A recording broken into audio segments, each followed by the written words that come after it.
But the coronavirus hasn't hit every industry equally hard, as you might imagine. One industry that seems to be booming at a time like this is actually the marijuana industry.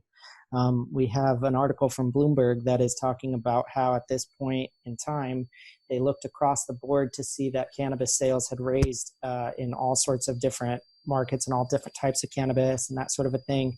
And the article talks about that some of it may come from pantry loading, but because it was so like buying a lot of it to be ready, but then because it was so uniform in the fact that purchasing had gone up, it seemed reasonable to believe that there was going to be an increase in consumption. And so I guess I want to get you guys' take on whether or not you think that it makes sense that at a time where people are self-quarantined, that they would jump out and go buy some cannabis. Well, I think it probably follows the same as tobacco and alcohol. I think both of those in times of depression or recession rise. And I think it was mentioned in the article, I think, that those sales rise, just like I think fast food and all that other comfort kind of numbing effect, secondary stuff that people enjoy or use as a form of escapism, or, you know, a safety blanket, or use whatever analogy you want to use, but those kind of things are kind of, what do they call it, a defensive category, or a luxury good, or one of those that inversely kind of, I don't want to say recession proof, but I think people tend to gravitate toward those kind of things during natural disasters or depressions or recessions or whatever it was.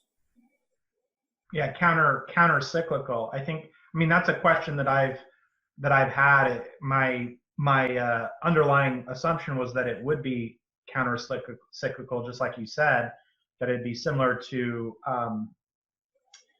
alcohol, but recreational cannabis in Oregon, for example, came about, and the industry was built during good times, right? During a period where we don't have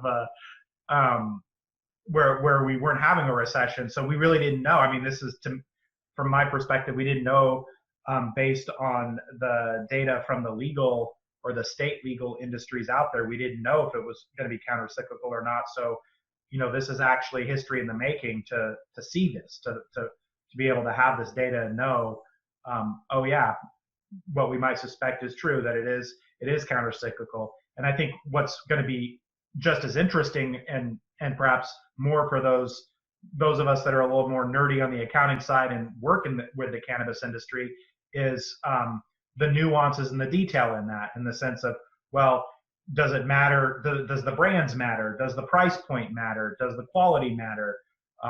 Does the nature of the product matter? You know, are certain types of cannabis products counter-cyclical, but others are not? You know, and so I think that'll be interesting as this unfolds. You know, that never waste a good crisis, right? So, you know, that'll be interesting to see if that data becomes available and develop some understanding of that for that industry. Your cost accounting was showing there as you were rattling off all the. But no, I have to agree. I think that out of this, hopefully this whole crisis doesn't last too long, but I think out of this will come some really important data. Already, I think it's come out where we've seen, you know, we often talk about essential needs of doctors and nurses and everything, but also too now we're really seeing the kind of impact that grocery workers have, food service workers, you know, kind of the jobs that everybody kind of bags on, I think, really have a huge impact on our day-to-day lives. And I think people are turning kind of understanding better about the role that those jobs and those positions hold in society. And I think, you know, the pandemic is awful, of course, but if people are going to recognize those kind of workers and see them more essentially instead of just a stock person or a grocery worker or a delivery driver or something like that, I'm hoping that brings everybody together a little bit more. And marijuana, if it brings people together, then even better. Yeah,